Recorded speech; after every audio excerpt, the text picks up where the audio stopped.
camera's working? Yeah. Yep. Thank you.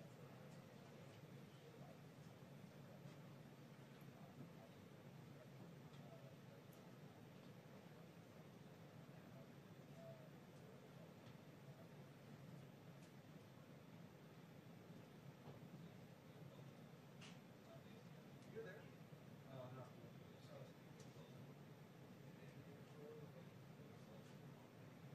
Where's your spot? Oh, no, what was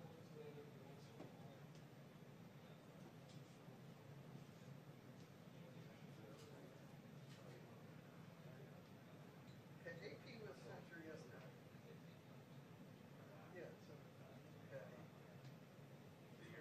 New York Times is censored. Yeah, so I'm good.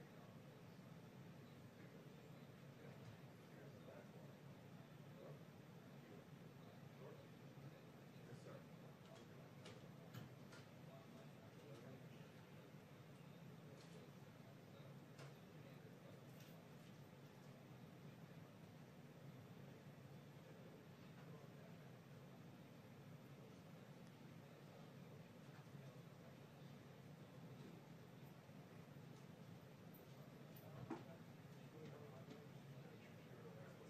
Yeah, I know.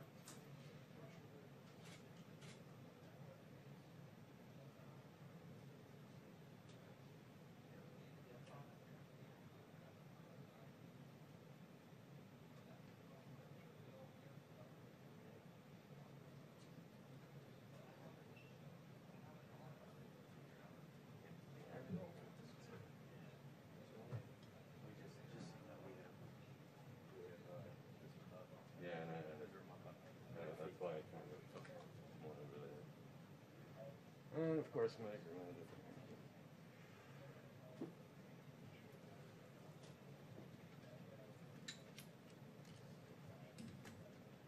Hey, Ollie.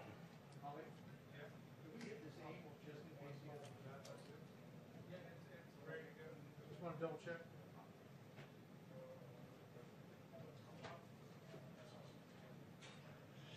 I don't know what question you asked.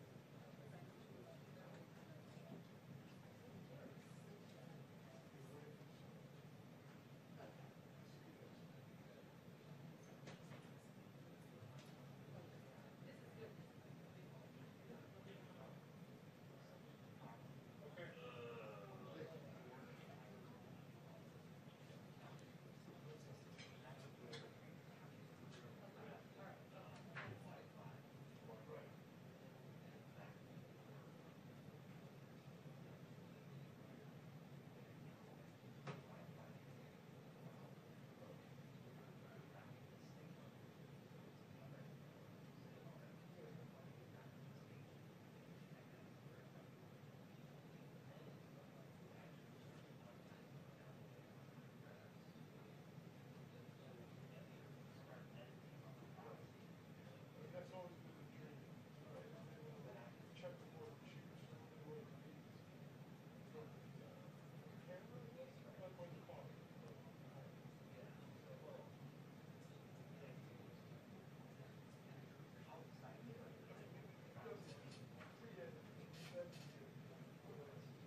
Didn't go well today.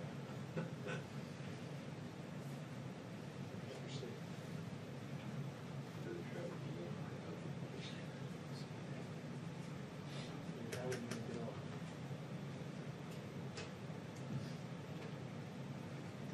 You were at There was only one, it sounded like two.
Thank you very much.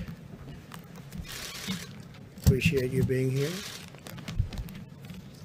And good evening. As we continue to confront the China virus, we're rebuilding America's economy like nobody thought possible, actually. We're doing incredibly well. Stock market's up almost 300 points again today. While our economy is performing significantly better than Europe, which people have to understand very strongly, it's performing better than any market anywhere in the world, actually. At the same time, Europe has experienced a 40% higher excess mortality than the United States. And I will say that that's a significant number. We're working with Europe on their difficulties, and we are going to help them all the way. We're doing very well, as you know, in the vaccines and the therapeutics, but think of that. We have the strongest economy, performing economy in the world. We're up, I think it's $9 trillion since March, $9 trillion in value. That's a number that nobody's ever heard of before. We're also getting close to about a 50% number since March, which is incredible. So it's $9 trillion. It's almost 50%. In fact, I think it went above 50% today with the 300-point increase. And it's so we're doing much better than Europe, significantly. And at the same time, Europe has experienced a 40% higher excess mortality than the United States. I just want to mention, because another number of judges were approved recently, will be probably over 300 judges, federal judges, including Court of Appeals judges, approved by the end of my first term. And other than when they added new judges into somebody's term, which happens seldom, but we have more than any. There's a record. Nobody's ever seen anything like this in one term. So we're going to have over 300 federal judges, and that's Court of Appeals judges, and that's just in the first term. It probably will finish out over 300, which is pretty amazing. The stock market's rebound signals a V-shaped recovery, stronger than our competitors anywhere in the world, stronger. If you look, you'll see exactly what we have. We lead the world. Japan is second, but in terms of dollar value, it's not even close. So there it is. A lot of great competitors: Europe, United Kingdom, Japan, China, Hong Kong. The United States is leading the world very substantially. The second slide, you'll see the virus-induced economic contraction in the United States has been far less severe than it was with our peers and peer nations. And you see that right there. There's the United States. And that's despite the fact that we've done more testing than any other nation in the world, that we've done more by far ventilators. We're building thousands and thousands of ventilators a month, and we're distributing them all over the world. We're helping other countries. But despite all of these factors, the shallowest contraction, which is a big deal. I'm sure you'd love to put them in your various media outlets. I know you want to get that out. If you want to leave the room early and do that, that would be fine. The rapid recovery, but it would be nice to report it. The rapid recovery of home builders sentiment points to massive new construction, and we are doing massive amounts of construction of new homes, and that's because people have tremendous confidence. This is where we went, and the housing market has quickly rebounded. We were at a record, and now we're going to be at a record again very shortly. Those numbers are incredible. That's where we are. We had to turn off the economy, and now we're turning it back on, and that's beyond a V shape. This is going to be very strong. It's called a strong V. Automobile demand has increased 65% over the last 3 months. 65% automobile demand. And we're anticipating that that's going to go up even further, but that's more than anybody else. The manufacturing sector, remember, manufacturing is dead according to the past administration of Obama and Biden. Manufacturing is dead. You need a magic wand. Well, you don't need a magic wand. You need competence and capability. The manufacturing sector is booming, and the production index is at the highest reading since October of 18, which was an extraordinary period of time. And there we are. That's pretty good. These are numbers that nobody has seen until just recently, and now they're just coming out. These are numbers that are leading, I guess, stock market people. They're very smart people. I know many of them, and they're seeing things that they don't even believe. So the manufacturing sector is booming, and the production index is at its highest reading in a long, long time. The economy generated over 9 million jobs in the last 3 years, a record by far, and 12 million more jobs than experts predicted. So there you are. You look at that, and that's a record, and it's a record for the quarter. We had over 9 million, substantially more than 9 million jobs. So those are incredible numbers about our economy and how it's coming back. It's coming back very strongly. It's coming back at a level that's far greater than anybody anticipated. And we're very proud of that. And I give a lot of credit to all of our people, Steve and Larry, and we'll be talking about it if you have any questions on it. I shouldn't have any questions. I didn't print those charts. Who did? The economy generated, let's see, I don't know, we'll find that out for you, but it wasn't us. We took those numbers from somebody. Where did you get those numbers, Larry? They're from where? This is from BLS Jobs Report. BLS Jobs. Monthly Jobs Report through July. Okay, everybody has that, everybody needs. The Democrats have abandoned the American people over the simple subject of politics. Chuck Schumer and Nancy Pelosi are holding the American people hostage over money for their radical left-wing agenda that the country doesn't want and won't accept. For example, they've asked for a ridiculous $3.5 billion, that's billion, $3.5 billion for universal mail-in voting, a system riddled by fraud and corruption. You just look at what happened with the Carolyn Maloney race. They should do that race over, by the way. I think her opponent is right when he is having fits about that race. When you look at the ballots that are missing and the ballot frauds, nobody knows what's going on with that race, and yet they declared her a winner. So her opponent, I don't know what's happened over the last 24 hours, but her opponent is rightfully going a little bit crazy.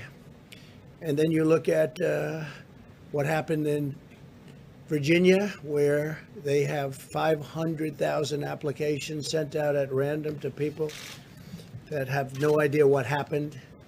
And they admitted they made a mistake.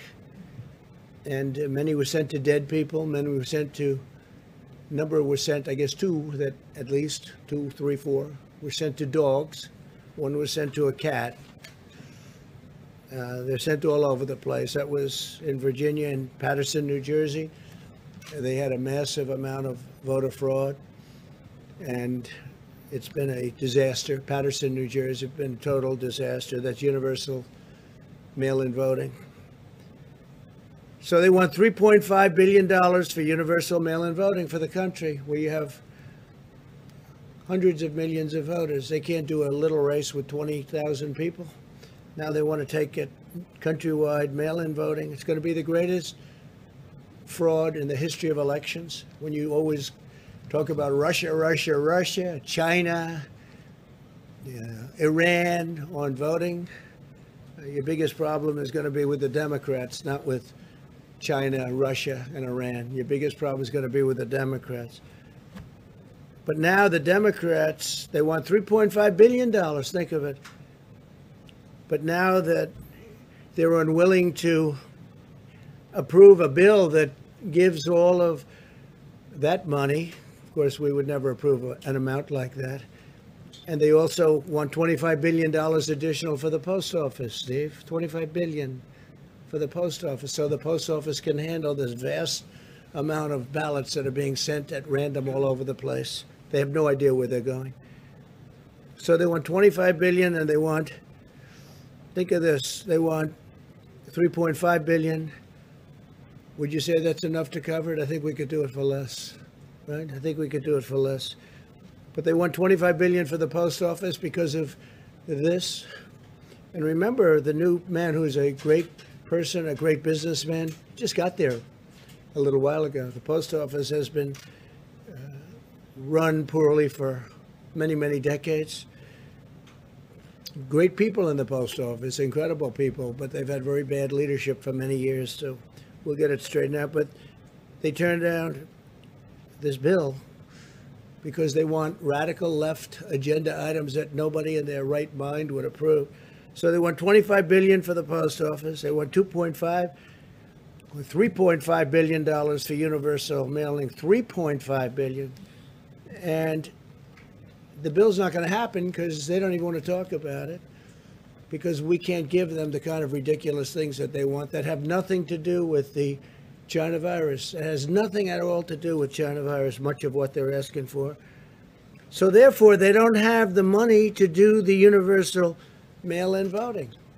So therefore, they can't do it, I guess, right? Are they going to do it even though they don't have the money? They're asking for the $3.5 billion. They're asking for $25 billion for the post office so they can do this, I guess, and other things. At 25, I would hope it would be a lot of other things too. But therefore, they don't have it. They don't have the money to do the universal mail-in votes. It'll be the greatest rigged election in history. It'll be the greatest fraud ever perpetrated, other than perhaps what they did to my campaign, where they spied on my campaign, President Obama, Biden, and everybody else. And they got caught. Let's see what happens. This will be one of the greatest frauds in history. So they're admitting that they want $3.5 billion, and they're not going to do a deal that's good for the American people. Therefore, they're not going to get the $3.5 billion. Therefore, they can't do the universal mail-in vote. It's very simple. How are they going to do it if they don't have the money to do it? The Democrats are also holding up money for schools and hospitals and small businesses and state and local governments. They tried to stop Americans from getting unemployment insurance and protection from evictions, which is why I took this decisive action. And I did executive orders, which are now in full force and effect. And they're going forward. I signed a directive to provide a total of $400 of additional support for Americans who are unemployed due to the China virus. That's $400 more than the Democrats have provided. Remember that. That's $400 more than the Democrats have provided. Nancy and Chuck haven't provided anything. And remember this, President Obama, when we had a problem, a pretty big problem, a very big problem, you know what he gave? $25. He gave $25. So now they say, well, we want to give 500 or we want to give 600. They don't want to give anything. They're not doing anything. But President Obama and Biden, Sleepy Joe, gave $25. 25.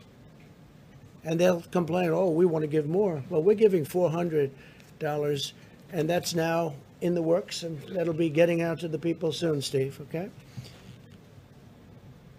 Remember that, $25 is what they gave the last time, 25. I want to make it unmistakably clear that I'm protecting people from evictions. They didn't want to do that. The Democrats didn't want to do a protection from evictions, people getting evicted because of the coronavirus or the China virus, whatever you want to call it. We have 20, now we're up to 21 different names. All we know is it came out of China and it shouldn't have. They should have stopped it. Under my executive order, HUD, HHS, and CDC have been directed to ensure renters and homeowners that they can stay safely in their homes. They're not going to be evicted. They are not going to be evicted. And those letters have already been sent out, Steve, so you'll make sure of that. I'm providing a payroll tax holiday to all Americans earning less than $100,000 per year, meaning bigger paychecks for working families through the end of 2020. That's a tremendous amount of money that's being supplied and given to families. Tremendous. The Democrats didn't want to do a payroll tax. They thought it was too much money, I guess, or it would make businesses too successful. They don't want to see success. They certainly don't want to see it before the election. They certainly don't want to see the kind of graphs and charts that you saw up there. They don't, because they say they can't win with that kind of success. They can't win. They have to get used to it. Remember, we've already gotten $3 trillion in stimulus, so they should have probably negotiated a little bit differently. Maybe they should have asked for all of this before we got most of the money and we gave it out, a lot of it to the people. When we win the election, when I win the election, I'm going to completely and totally forgive all deferred payroll taxes without in any way, shape, or form hurting Social Security. That money is going to come from the general fund. We're not going to touch Social Security. I said from day one that we're going to protect Social Security, and we're going to protect our people. And Social Security is one of the things that will be protected. Pre-existing conditions will be protected. Medicare will be protected. But Social Security will be totally protected under me. Under them, it will not be protected because we will have a stock market crash, the likes of which you've never seen. Your taxes will be doubled and tripled, and your regulations will go through the roof, which is what was causing the problems with the country in the first place. Student loans, I signed a directive providing relief to student borrowers. Not their fault that they can't go to college. I will be deferring payments on student loans at zero interest until further notice. So we're going to take care of our students. Got a lot of great students out there, and they got hit like everybody else. So I will be deferring payments on student loans at zero interest until further notice. And on the payroll tax, we'll be terminating the payroll tax after I hopefully get elected. We'll be terminating the payroll tax. So that will mean anywhere from $5,000 to even more per family, and also great for businesses and great for jobs. A lot of people will be very happy to hear that. A lot of the great, certainly conservative economists will be great to have. They think that's the greatest thing we can do. That's better than the payments. That's better than anything else. But it's a lot of money, and it's going right directly to the people, and it goes there very easily, but it also creates stronger companies to employ the people. So we will be, on the assumption I win, we are going to be terminating the payroll tax after the beginning of the new year. Today I met with parents, students, teachers, and health experts to discuss the vital importance of safety and safely reopening America's schools. This evening I'll outline the common sense recommendations that should guide schools as they reopen with precautions. We want to be very, very safe and very careful, so precautions in place. Our strategy to safely reopen schools mirrors our approach nationwide as we race toward the competition and the completion. We're competing with others, but I'm not competing with anyone. We just want to have a vaccine. We're dealing with other countries, and we want them to do well. We're giving them whatever information they need. We're all working toward something that will happen before the end of the year, maybe substantially before, but before the end of the year. And therapeutics will happen likewise even sooner. But we're looking for that responsible path forward to shelter those at highest risk while allowing those at lower risk to resume work and school and play football. Go play football. I spoke to some of the great football players, college players, Trevor, and a lot of great players called Coach O. A lot of fantastic people I got to speak to, athletes, leaders. They want to play football. Let them play. Let them play. And they feel safer on the field than they do walking around and doing nothing. So hopefully that will happen. And hopefully when they play football, they will proudly stand for the national anthem, and they will proudly stand and respect the American flag. Or at least I'm not watching. I can't speak for others, but based on what I see now and based on what I'm looking at with respect to the NBA at this point, a lot of people agree with me. So we would like to request people, you stand proudly for the flag and for the national anthem. In the months since the virus arrived, we've learned a great deal. While this is a dangerous and highly infectious disease, it primarily affects the oldest segment of our population or those with chronic health issues. The United States has the largest nursing home and assisted living home population in the Western world by far. Nearly half of all of the deaths from the China virus in the United States have occurred in nursing homes and long-term care facilities. The median age of those who succumb to the virus is 78 years old. These findings underscore that all Americans must continue to apply extreme vigilance in protecting our elderly population and those with chronic conditions. Outcomes are very different for younger Americans without serious health issues, tremendously different. They can often expect mild or moderate symptoms or even no symptoms whatsoever. They have very strong immune systems. We've learned even more so than we ever thought. In a typical year, approximately 5 times as many Americans under the age of 65 die from heart disease as have so far been lost to the coronavirus from the same age group. That's an interesting statistic. Blessedly, children appear to face the lowest risk of all. It's 99.995% of all fatalities are adults. Think of that, 99.95. That is extremely close to 100% of all fatalities are adults. Children often have only mild symptoms, and medical complications are incredibly rare, very, very, very rare. Those that do face complications often have underlying medical conditions. In each of the last 5 years, the flu resulted in more deaths of those under 18 in the United States than have been lost thus far to coronavirus by far.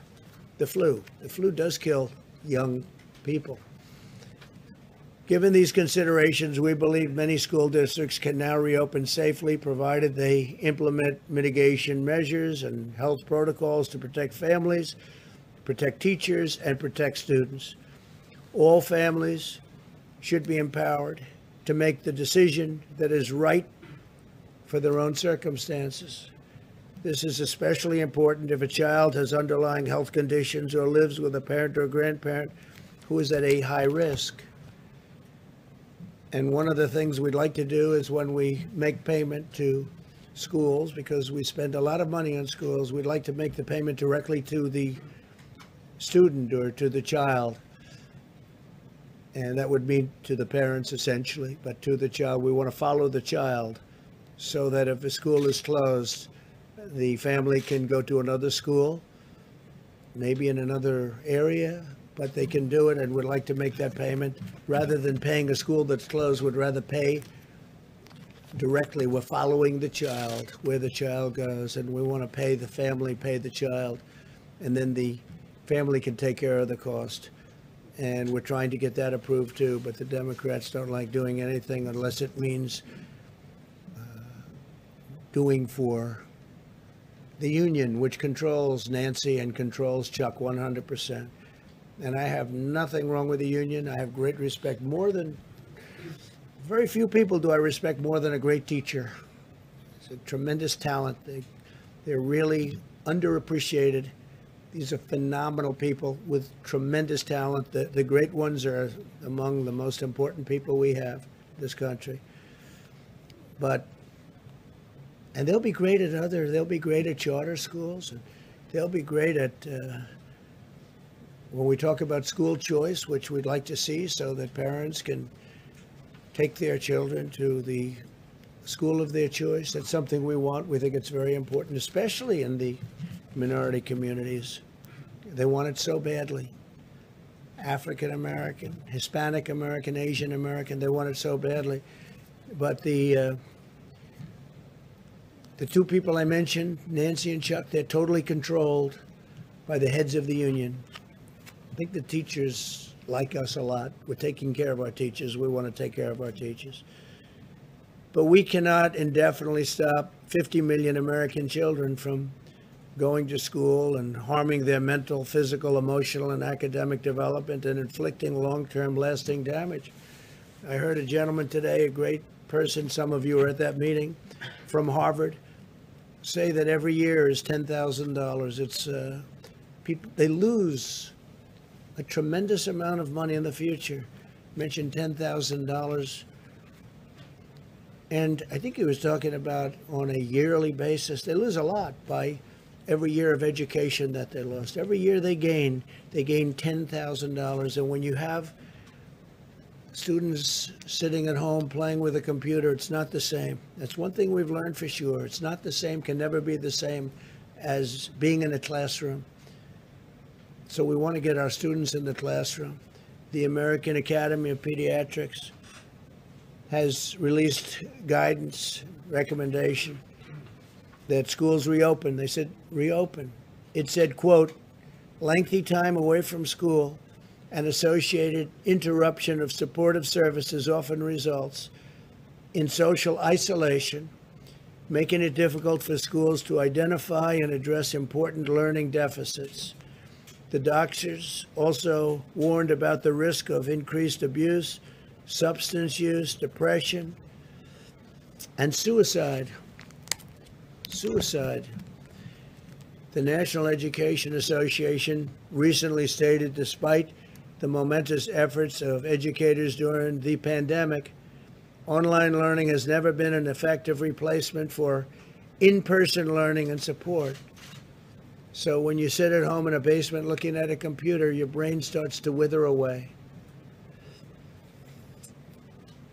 We have a lot of good experience at that just by taking a look at what's happening in politics.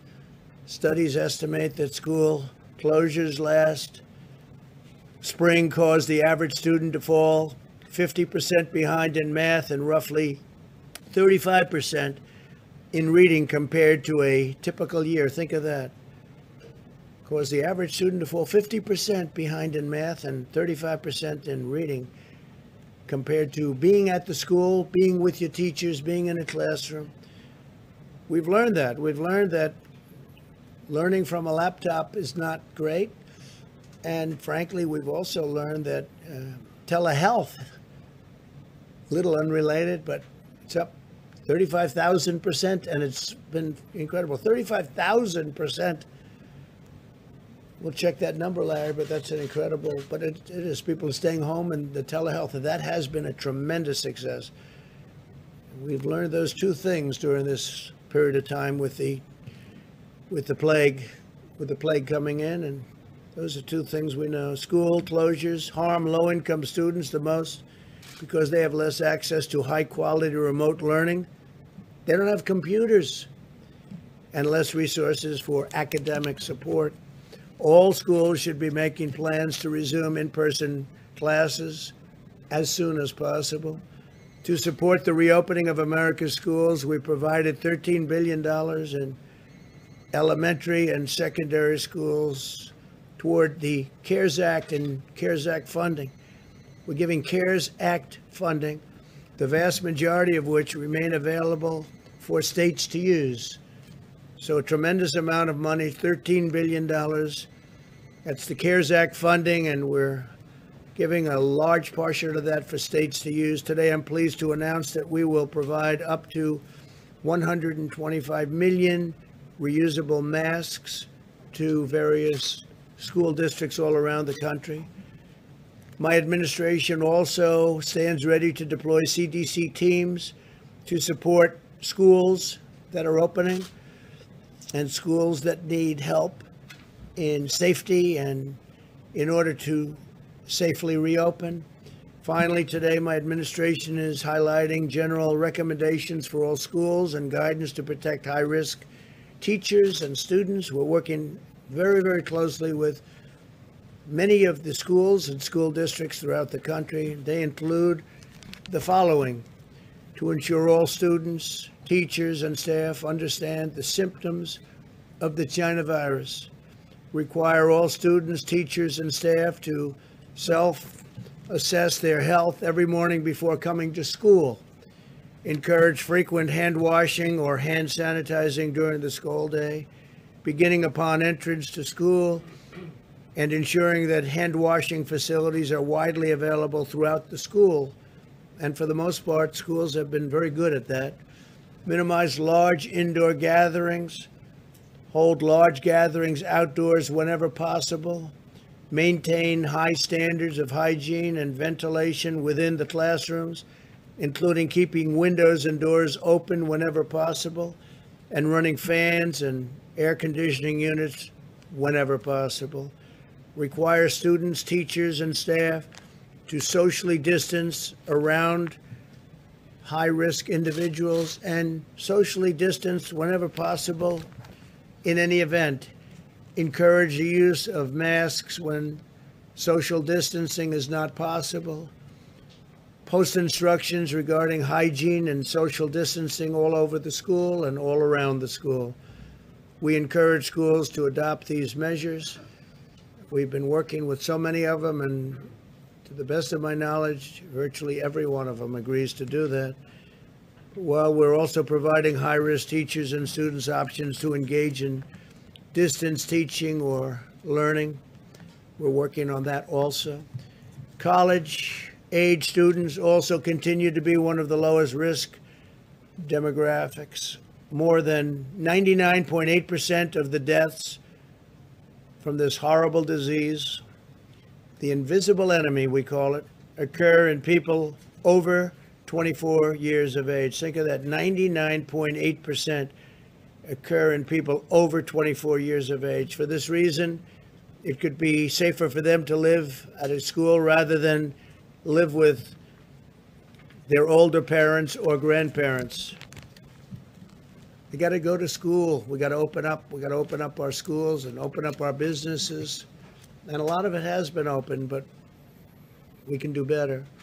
As we move forward, the number of cases is not by any means the most important metric to focus on, because the fact is we have more cases because we have far more testing than any country in the world. There's no country that's even close. We've done more testing and better testing than any country, and many of these countries that the media was putting up as a shining example of success, they're right now in massive outbreaks. You see what's going on in many of the countries that you constantly mention. Far more important is who the virus is infecting. That's why our strategy and attention are focused on preventing the cases that are most likely to require hospitalization or result in death, those that afflict the elderly and those with certain underlying health conditions, all the while acting to prevent hospital overcrowding. If you look at some of the states that had a flare-up recently, they're all doing very well. Florida is going down rapidly. I want to give a lot of credit to the governors. Florida is going down, and Arizona is going down, way down. They've done a fantastic job. California, as you know, is going down. And many other locations, it's doing very well. And many locations are really in fantastic shape, some with very little, if any, problem. Large portions of the United States. Those advocating for a never-ending blanket nationwide lockdown have no answer for what it would do to the mental, physical, and social health of millions of American children and people. This includes parents where they have to stay home with their children and they lose their work and they lose their job because their children isn't at school. They have to have somebody to take care of it, and they want to take care of their child. They don't trust people. A society must put the health and safety of our children first. A man who has the respect of everybody, he's highly respected by me and anybody on this subject. He's the expert. Dr. Scott Atlas is here from Stanford, and he's been working with us for a period of time, and I thought it would be great. He was saying things to me the other day. I said it would be great if you could tell that to the media. So this is the first time I've shared the platform, and it's an honor to do so. Scott is truly, he's a brilliant man, he's a wonderful man, and he cares about this subject very much. And I'd like to ask Scott to come up, please, and say a few words. Thank you, Scott. Thank you, Mr. President. Obviously a great honor to be here, and great honor to serve this president who's really focused on the very important parts of the pandemic. And I'm new here. I'm just sort of getting involved, but I want to thank you and the Vice President and the entire team, the task force team, and all the people who are not very visible, really, for working so hard. These people are working 24/7, and it's quite amazing. And I think today we had a fantastic event that I'll just mention on opening the schools, because the president's priority is to open the schools and open them safely and have parents have the options to either use open schools or do whatever they can to eventually get back to open schools, including any kind of hybrid or other arrangement they may want to do. It was a great event. We had a group of fantastic parents, teachers, medical experts, and it went very well. And so I won't spend a lot of time up here, but thank you very much, and I hope I can help out in some way. Thank you.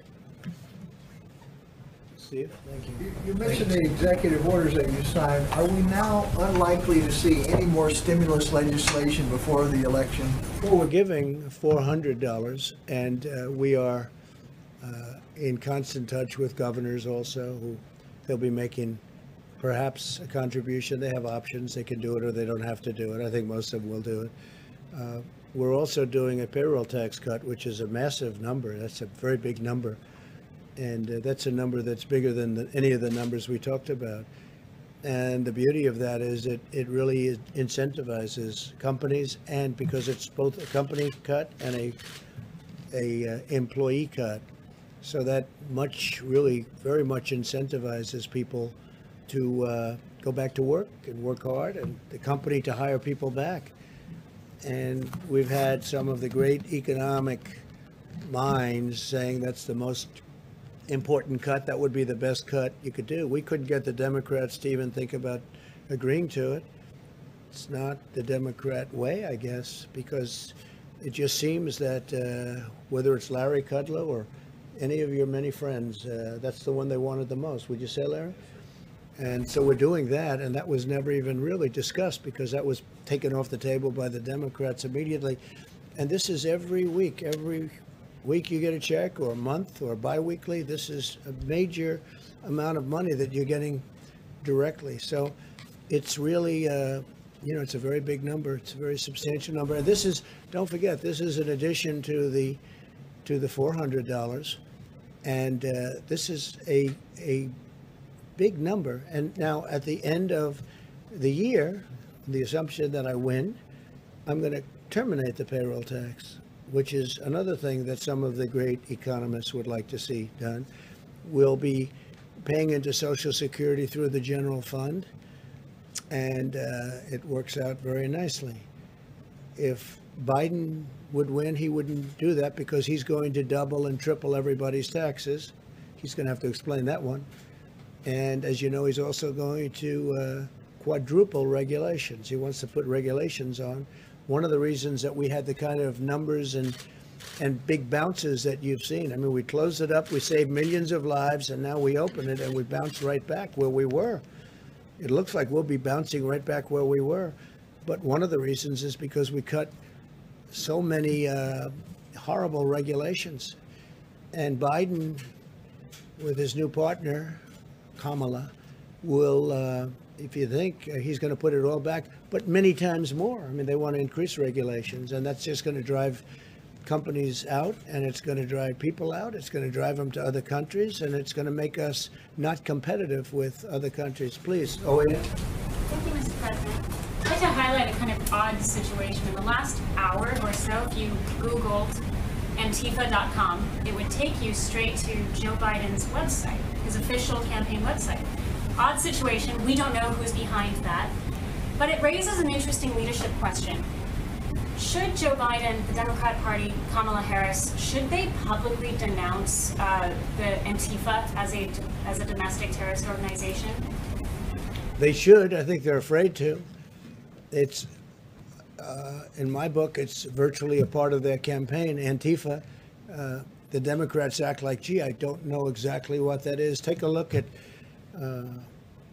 Portland. Take a look at any place you want to take a look at. And they're all over the place. They were here. We put on a 10-year prison sentence if you knock down any statues 2 months ago, and since then we haven't seen much of them. We had to send border security. We sent actually Homeland and border and different forms of Homeland to Portland in order to, you know what we had to do. We had to save. They wanted to knock down a courthouse, a $500 million courthouse. They wanted to burn it down, knock it down. And they were easily able to defend. But the mayor and the governor of the state, they didn't want to do that. And we actually sent our people there, and they did a great job. And they did it easily. But in the meantime, they went to other parts of the city, and they're doing damage. And we're recommending to the governor that they call in national security, call in the National Guard. We're willing to we would stop that problem in 1 hour. We sent just defensive measures to protect and save that courthouse from being burned down or knocked down. We also saved a couple of other buildings, federal buildings, because they were unable to do the job. I have to say this, they have really good police. They have a great group of people that if they would be allowed to do their job, same with Chicago and same with New York and a couple of other cities, if they allowed, in Chicago, 25,000 police, and they're really good, but they're not allowed to do their job. In New York, you have New York's finest, but they've totally taken away their incentive. They've taken away their lives, in a sense, because they don't allow them to do their job. They could do that job so easily, you wouldn't have a problem in New York. And that includes with terrorism and everything else. They disband it. They've cut by $1 billion their budget in New York, $1 billion. And crime is up by 200%, 250%, depends on what week you're looking at. It's crazy what's going on in New York. We could solve that problem easily, but we don't have to, because they should be able to do it themselves. But they have to give the honor back. It's an honor. They have to give the honor back to their law enforcement groups. New York is great, so is Chicago. And in Portland, they could do the job. If they don't want to do that, we would send in gladly, if they want. The National Guard will take care of it in 1 hour. It'll go very quickly. As we did, by the way, if you take a look in Minneapolis, when they were burning down Minneapolis, a wonderful place, but nobody's ever seen anything like it. After days, the very liberal, and these are all run by liberal Democrats. Every place I talk about is run because we have great cities, and they're run by Republicans. Okay, it's there's no magic to it. It's obvious what's going on, and the cities that I mentioned are all run by liberal, very liberal Democrats, and it's very sad when you see what's happening to New York. It's very sad when you see what's happening to other cities, not just those three other cities. When you look at what's happening, it's not even believable. I left New York almost 4 years ago, and you could see signs of problems because de Blasio was there. He's a horrific mayor, just horrific. I mean, people don't want to go there anymore. He's not only is it bad with crime, the way he talks about the city and what he does, he's horrific. And when I see that, it's a very sad thing. I left almost 4 years ago, right? And when I look and see what's happening to a city that I love, that still has great potential, but it's going to have to be brought back, because what happened in New York is it's not even believable. What's happening in Chicago, where one weekend you had 78 people shot and 18 die in a weekend. And then successive weekends, you have so much of that happening, and it's really not even believable. And if you let Democrats run this country, and we've stopped it from going other places, if you let Democrats run this country, you'll have all of your cities be just like that. Thank you, Mr. President. The heads of the Boston and Dallas Fed today said that the economy hasn't recovered strong enough because the country hasn't contained the virus. So what's your response to them, and what did that argue for a stronger federal response? Well, look, you just saw it. Other countries were doing much better than all other major countries, peer countries. This chart came out just a little while ago. I thought I'd say, see, it's that kind of a question, the wise guy question, because I just went over the whole thing. We're doing better than almost everyone with the economy, and I think we face a headwind because Democrats, perhaps for political reasons, don't want to open up their states, and that's having a huge toll. That's taking a huge toll on people within those states. When you look at North Carolina, you have a man doesn't want to open it up. You look at Michigan, you look at some states. I mean, they just want to keep these people in their houses, in their prisons. They call them prisons. And I think a lot of it's for political reasons, because they want to look as bad as possible on November 3rd. But I don't think it's going to matter, because we're doing so well in so many ways. As far as the plague is concerned, when you look at the numbers, take a look at what's going on now with other countries. They're having flare-ups that are very, very substantial. And we've done very well. We're helping a lot of those countries. And those were model countries that you used to talk about and say how well they were doing, except they just exploded. They just had very big flare-ups. You understand that. No, we're doing very well. And I don't have to show you the charts again, but those charts are at a level that nobody even thought possible. I think we're going to have a fantastic third quarter. I think next year will be one of the strongest years we've had. And this is with California being closed down. This is where North Carolina and Michigan and tremendous states, great states, are being closed by for reasons I think that Scott would tell you you disagree with, right? You disagree with. We spent a great amount of time talking about it. We got to open up our country. We understand the disease. We understand who it hits. We have to protect our elderly people, especially our elderly people that are not well. We have to protect them. But we understand it, and we understand it well. We've learned a lot. And we're going to have the vaccine soon, and we're going to have the therapeutic soon. Going to come out very soon, and we're very proud of the people and the job they've done. Yeah, please. Go ahead. Thanks, Mr. President. Joe Biden and Kamala Harris just appeared together in their first campaign event right before you got up on this podium. Can you tell us if you watched their remarks and give us your reaction to them? I didn't watch. I saw just a moment of him speaking, a moment of her speaking, and it was enough. Look, he made a choice. He picked her. I watched her. I watched her poll numbers go boom, boom, boom, down to almost nothing. And she left angry. She left mad. There was nobody more insulting to Biden than she was. She said horrible things about him, including accusations made about him by a woman where she, I guess, believed the woman. And now all of a sudden she's running to be vice president, saying how wonderful he is. I thought it was a very unusual pick because she said such bad things, and you know better than anybody what, you won't write it because you don't want to do that, but you know better than anybody. She said horrible things about him, horrible things, and she mocked him, openly mocked him. That's why I thought that was a very risky pick, because I'm sure that'll be played back, not necessarily by me, but others. It'll be played back. The other thing, if you look, she wants a $3 trillion tax hike. No fracking. How do you think no fracking in Pennsylvania is going to play? That's a big fracking state. If you didn't have energy produced that way, you would have taxes that would triple, and you'd have unemployment that you wouldn't believe. In Pennsylvania last year had the best year they've ever had. Texas last year had the best year they've ever had. Oklahoma, best year. Almost every state in our nation last year had the best year they've ever had. And they're going to have that again next year. And you can see that by what? But think of it. She wants no fossil fuels. No fossil fuels. Really? Tell that to Texas. And then I hear Trump is only 1 point up in Texas. No, they said the same thing with crooked Hillary Clinton. They said, Texas is in play. Trump is down in Texas.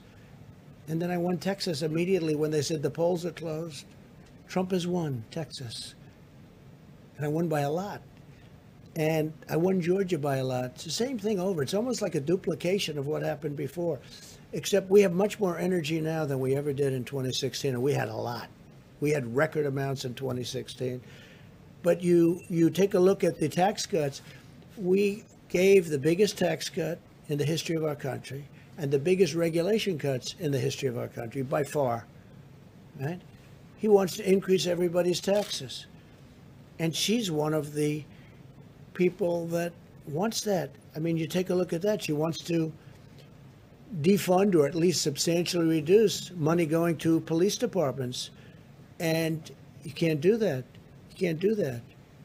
It's actually got to be the opposite. I've been endorsed by so many police departments. I'm getting a really good one this week that you'll be seeing. Really big, really good. But who could ever, what police department, what law enforcement group could ever support Joe Biden, where he said things that are so bad and so foolish, frankly so stupid in terms of crime and what would happen. So we're getting all of law enforcement. We're getting the military. She wants to spend much less on our military. I've rebuilt the military. We have the strongest military now. Much of the equipment is coming in, all made in the United States. $2.5 trillion we spent. When I took over, we had a military that was totally, it was in terrible, terrible shape. It was depleted. It was a depleted military. Old planes, old tanks, old everything.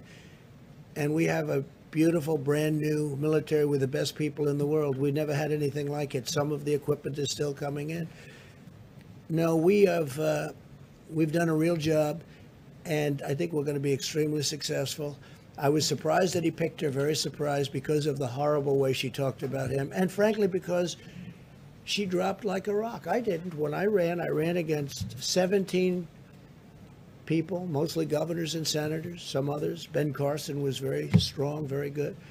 A couple of others, but mostly governors, mostly senators, and I ran, and I went up.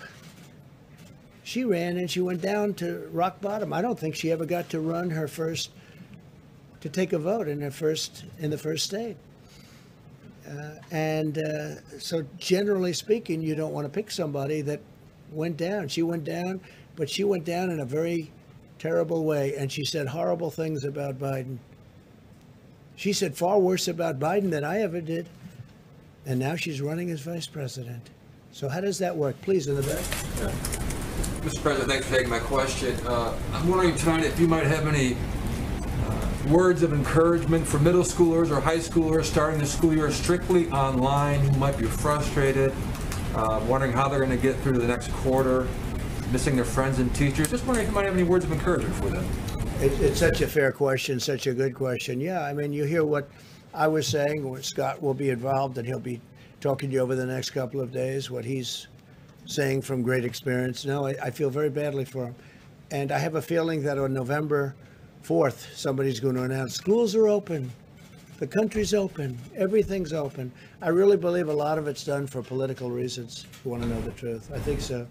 But you're right.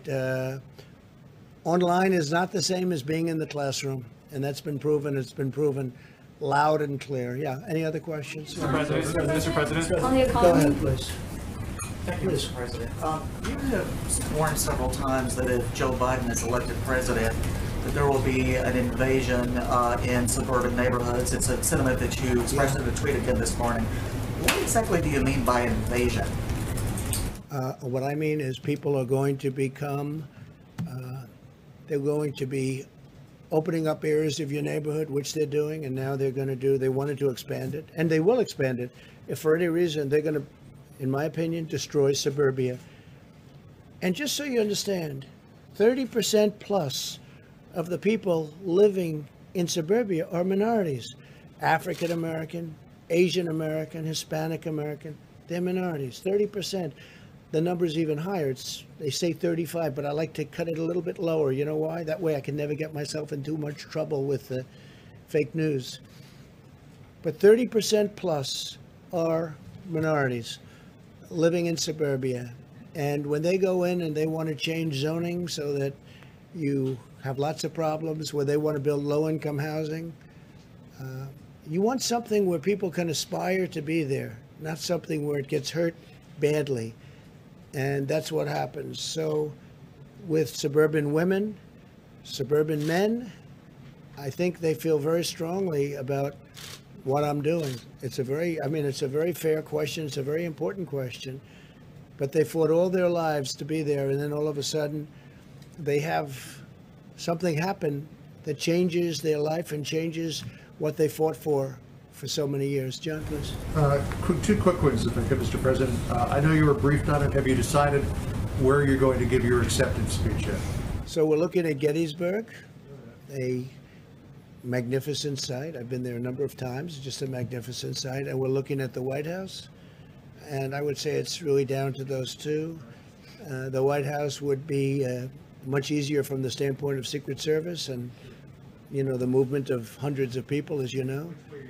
I would say we love them both. I love Gettysburg, but this is simpler, would be magnificent. The White House is the White House. Gettysburg is one of the great and historic sites of our country, frankly, as far as I'm concerned, of the world. So one of those two, I'll probably be announcing it over the next week or so. Maybe. I had a question about payroll taxes. If you permanently rescind the payroll tax, how do you pay for Social Security? We're taking it out of the general fund. And what we'll be doing is, if we do that, we'll get it approved, in that case by Congress, and we'll take the money from other places other than, we will not take it from Social Security in any way, shape, or form. How do you fund it from the general fund when the general fund just incurred a debt of $2.8 trillion? You're right, but we're going to have tremendous growth. We have tremendous growth. You take a look at what's happening here. next year, unless somebody comes in who doesn't know what they're doing and they start raising taxes and forcing everybody to leave the country or leave their jobs and companies to close, we will have tremendous growth. You will see growth like you haven't seen in a long time. Okay. Mr. President, since you didn't see Kamala Harris's remarks today, I wonder if we could just get you to respond to one thing that she said. Sure. She said that your refusal to get testing up and running, I'm paraphrasing, you're flip-flopping on social distancing and masks, and your delusional belief that you know better than the experts, all of that, in her words, a reason that one American dies of COVID-19 every minute. What do you think of that? I think that's probably one of the reasons she was a terrible candidate and was forced to leave the race, because she got her facts wrong. You know, she's very bad on facts. She's very weak on facts. And just so you understand, we've done more testing than any country in the world by far. That includes India, which has 1.5 billion people. That includes China. That includes every country in the world. We've done more testing. We have better testing than any country in the world. They call, they want to know, where do we get it? How do we get it? We have better testing than any country in the world. When you do as much testing as us, however, as you understand, you develop more cases. If you tested on set of 65 million people, which is what we've done, when you test that many people, you're going to find cases that normally you wouldn't see. If you go to Mexico and you go to other countries, you'll see they do almost no testing. They test if somebody's not feeling well. They test if somebody is symptomatic. They test very little. They test very little.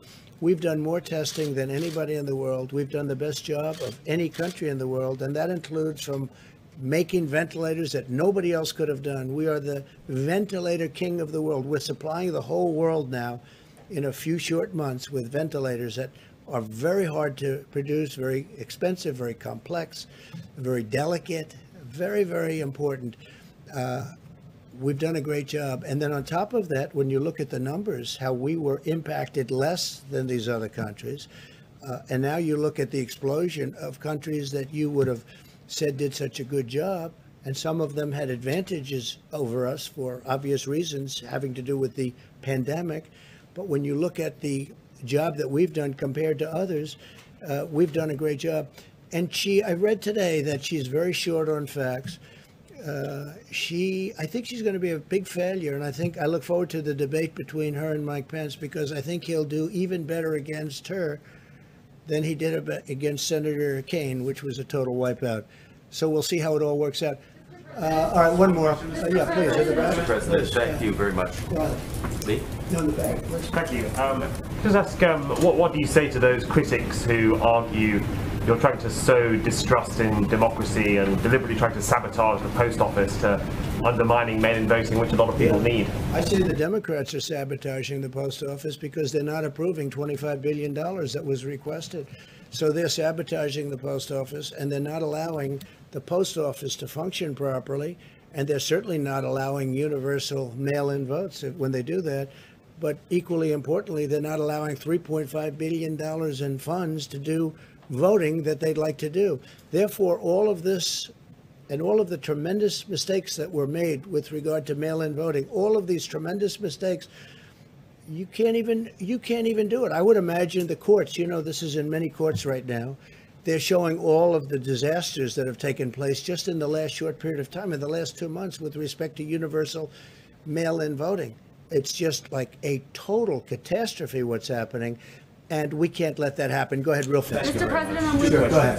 One is about, you had graphs about the economics of COVID, but deaths in America are still going up, whereas in Europe, right now, 0 deaths in UK, 0 deaths in France. What's going up by cases, if you look at cases, and the cases are going up because we do so much testing and we find it, and I call it fake media gold, because we do so much more testing than any other country, and when you do all that testing, you find cases. Go ahead, Steve, real fast. First one on trade. You've got these trade talks with China going on. Is it possible you would pull out of the trade deal with China if they're not meeting their commitment?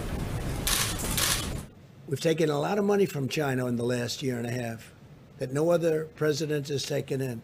We've done things to China that nobody else has done to China, or even thought of doing it, with 25% tariffs and taken in billions and billions of dollars, tens of billions of dollars, and given the farmers, as an example, 12 billion one year, 16 billion another year, and made the farmers extremely happy. You don't hear them complaining. They were targeted by China.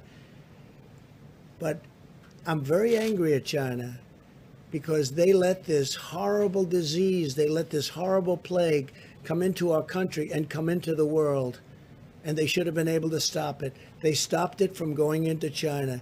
They should have been able to stop it. So I'm very angry at China. Thank you very much. Mr. President, on unemployment, it's not